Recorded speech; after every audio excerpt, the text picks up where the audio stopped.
New Dimensions by Void King Chapter 5. Captain Picard walked into sickbay. Dr. Crusher was there looking over her medical console. The two aliens were still unconscious on the bio beds. There were no constraints at this time, which surprised the captain since the doctor was attacked during their first encounter. He was always impressed with her dedication to care first, but he did want to make sure she was safe. "How are they, doctor?" he asked. The red-headed healer started a bit and turned to the captain. "I believe they are doing well," was her response. "Can you tell us anything about them, doctor?" asked the captain. Dr. Crushed collected her thoughts for a moment. "Well, this one is human. He suffered a minor concussion and some superficial injuries from what looks like a high G-force event. There were 2 broken ribs and overall bruising. I believe he also suffered from a lack of oxygen for a while. He should recover fully. This other one is a mystery. We have no record of him on the interspecies database.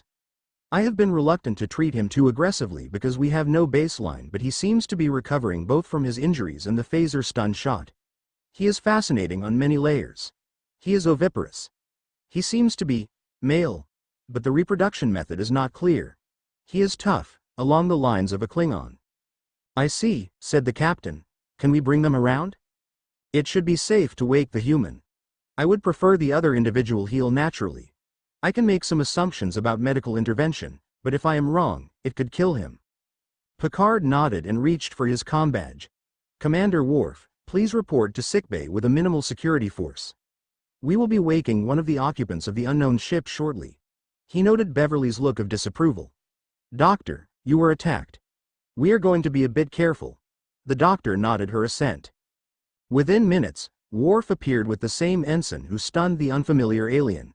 Captain Picard gave his chief security officer a questioning look. "He has been consoled, Captain. I believe it is important for him to show that he has learned." This was unusually cordial of the Klingon. Picard had to admit to himself that Worf had come a long way. "It is your decision, Commander," answered the captain. "Doctor, please revive our human visitor." Dr. Crusher reached over and injected a hypospray. The bearded human began to move and opened his eyes. He looked around disoriented and sat up. He looked at Picard, Crusher, Worf and the ensign security guard. "Whoa, whoa, whoa," Malloy said, putting his hands up partially defensively and partially in surrender. "Who are you guys? Where am I? Where is Bortus?" "Bortus?" asked the captain. "Is that your compatriot?" "Compatriot," responded Malloy. "That is an SAT word for sure. Yeah, he is with me. How is he?" "Mr. Bortus is doing reasonably well," responded Dr. Crusher. "Unfortunately, we have never seen his species before, so I am having to go with general interspecies guidelines. I was actually hoping you could help." "Well, I am no doctor. He is tough for sure. He can eat anything. Have you tried feeding him any random plants or tabletop items?"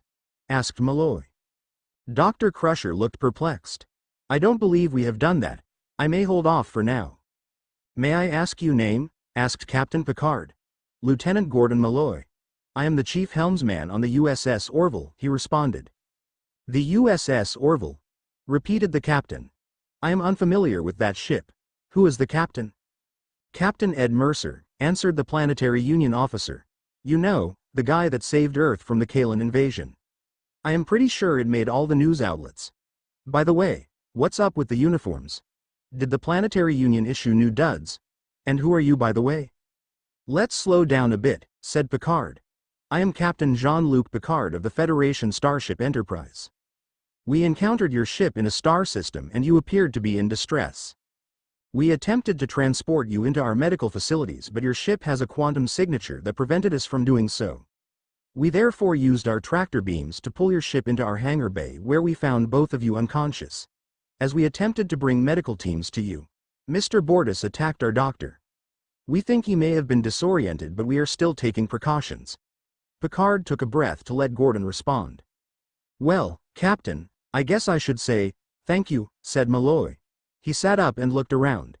The sickbay looked like the technology was on par with the Orville, but it was also unfamiliar. This Captain Picard did not seem like a bad guy, but Gordon knew better than to accept things at face value. Then something registered with him. "This isn't the Enterprise. She is on the other side of Union space and is one of our best heavy cruisers. What is a Federation?" You guys seem cool and all, but I don't understand what is happening. Mr. Malloy, answered Picard. I can assure this is the Enterprise. From all indications we are in the part of space we are supposed to be, but we seem to have a different understanding of the geopolitical makeup of this region. May I ask what planet you and Mr. Bordas are from? Well, I am from New Jersey on Earth.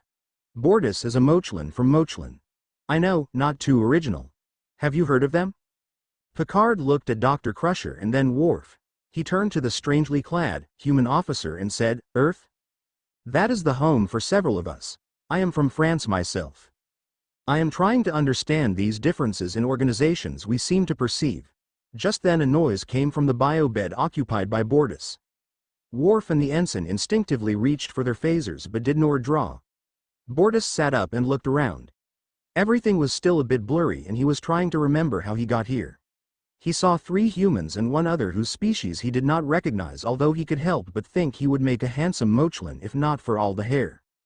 Captain Picard immediately turned to the Mochlin and said, Commander Bordas, I am Jean-Luc Picard of the Federation Starship Enterprise. We rescued your ship and mean you no harm. Hey Bordas, how you doin'? Interjected Gordon. These guys seem okay for now.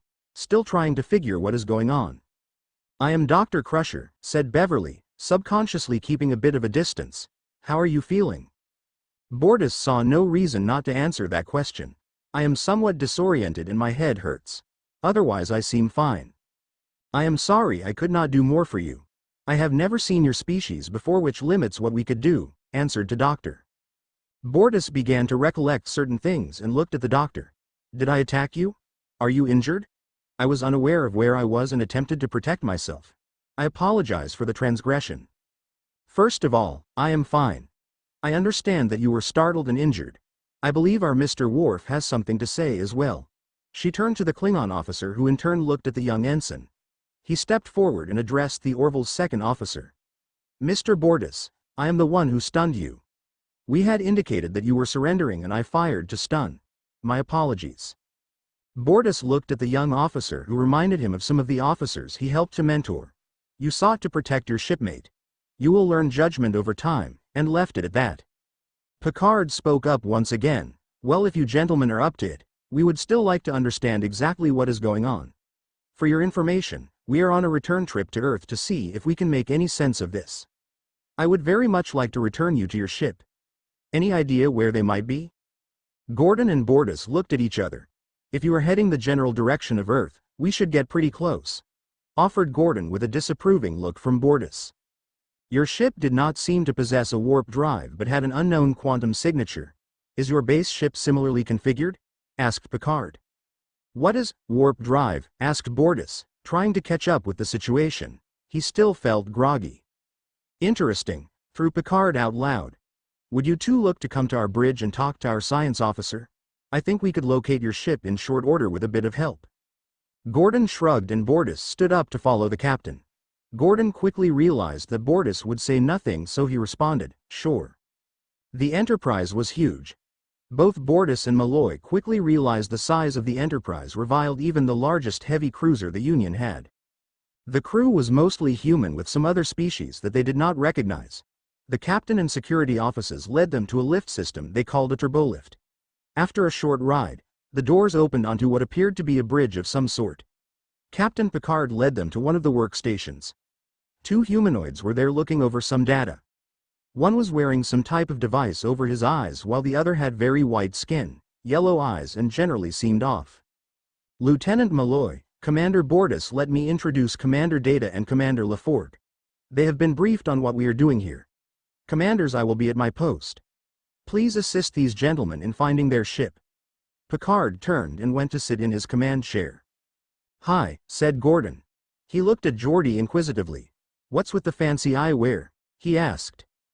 Geordi sighed because he had answered this question many times before. Actually, I am blind.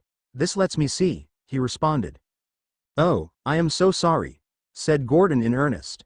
No worries, responded the chief engineer. Let's find your ship. Data looked up at the 2 Union officers. So, I understand that your ship does not use warp drive. Are you using a quantum drive of some sort? He asked. Yes, said Gordon. You never heard of that? All the FTL species are using it. Bortus gave him a dirty look.